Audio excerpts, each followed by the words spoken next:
हम ही कर लेंगे। श्री सीताराम। भक्तजनों, दरअसल में छठ पर्व की शुरुआत जो है वो 1 तारीख से यानी कि मंगलवार से हो रही है और चैती छठ भी छठ पर्व की तरह ही महापर्व है और इसका भी उतना ही महत्व है जितना मूल रूप से छठ का होता है।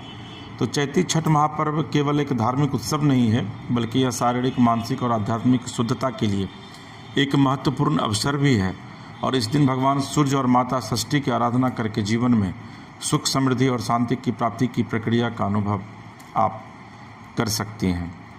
तो इस बार नया संवत्सर रेवती नक्षत्र में करेगा प्रवेश।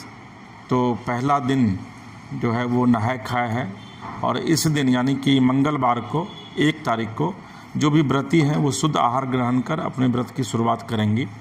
इसके बाद दूसरा दिन जो है वो बुधवार वो खरना है। शाम को विशेष प्रसाद का सेवन किया जाएगा और गुड़ और चावल की खीर का इसमें बड़ा महत्व होता है और उसी का भोग भी जो है वो लगाया जाता है खरना माई को।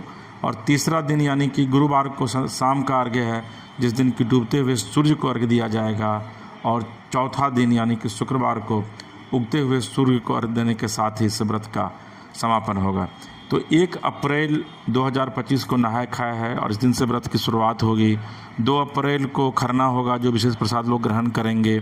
3 अप्रैल 2025 को संध्या शाम का अर्घ होगा और 4 अप्रैल यानी कि शुक्रवार को उषा अर्घ यानी कि उगते हुए सूर्य को अर्घ जो है वो देने के साथ ही व्रत जो है वो समाप्त किया जाएगा। देखिए, ज्योतिषियों के अनुसार अगर आप देखेंगे तो छठ पर्व के दौरान जो छठ व्रतियाँ होती हैं वो 36 घंटे तक बिना अन्न और जल के उपवास करती हैं और इस पर्व के अवसर पर यदि छठ व्रती पूरी श्रद्धा और शुद्ध मन से भगवान सूर्य को अपनी इच्छाओं के साथ अर्घ्य अर्पित करती हैं तो वह न केवल बड़े से बड़े रोग, दोष और कष्ट से मुक्ति दिलाता है बल्कि उनकी सभी मनोकामनाएं, उनकी सभी इच्छाओं को भी पूरा करता है। इसके अतिरिक्त जो निसंतान दाम्पत्य जीवन में जो लोग हैं जिनको कि संतान नहीं है, बेटे बेटी की उनकी इच्छा है, उनको बेटे बेटी की प्राप्ति नहीं हो रही है, तो ऐसे लोग भगवान सूर्य और माता षष्ठी की अगर पूजा करें तो कहा जाता है कि उनको संतान की भी प्राप्ति होती है। तो छठ पर्व का अपने आप में एक बड़ा ही महत्व है और आपको बताएं कि साल में 2 बार छठ महापर्व का आयोजन किया जाता है। पहला चैत्र मास में और दूसरा कार्तिक मास में। कार्तिक मास में यानी कि जो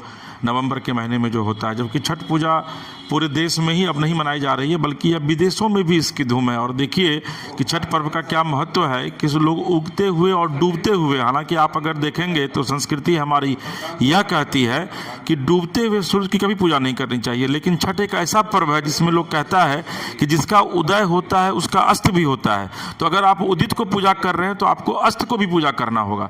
तो यही वजह है कि छठ पूजा आज न सिर्फ भारत के अलग अलग राज्यों में बल्कि पूरी दुनिया के कई देशों में जो है वो छठ पर्व मनाई जाती है। और सभी त्योहारों में छठ पूजा एक ऐसा पर्व है जिसे कि महापर्व के रूप में मनाया जाता है। इस महापर्व के दौरान भगवान सूर्य की विशेष आराधना की जाती है। छठ पूजा में शुद्धता का विशेष ध्यान रखा जाता है।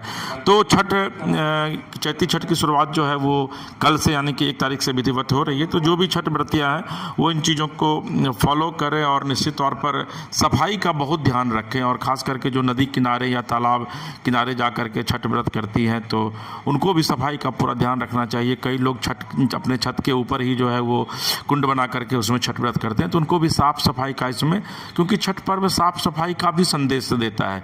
और अगर आप छठ पर्व करते हैं तो साफ़ सफाई का भी ज़रूर ध्यान रखिए और लोगों को भी अनुसरण करवाइए, क्योंकि छठ एक ऐसा पर्व है जिस पर्व को करने के बाद वाकई में आप प्रत्यक्ष में सूर्य देवता जिनको आप देख रहे हैं उनकी आप पूजा आराधना करते हैं। तो आपको हमारा ये कार्यक्रम कैसा लगा आप कमेंट बॉक्स में जाकर कमेंट कीजिए। हमारे चैनल मानस कथा रामायण को सब्सक्राइब कीजिए और अगर अपने इलाके में आप निःशुल्क रामायण कथा करवाना चाहते हैं तो नीचे दिए गए नंबरों पर आप संपर्क कर सकते हैं। प्रभु आपका और आपके पूरे परिवार का कल्याण करे। श्री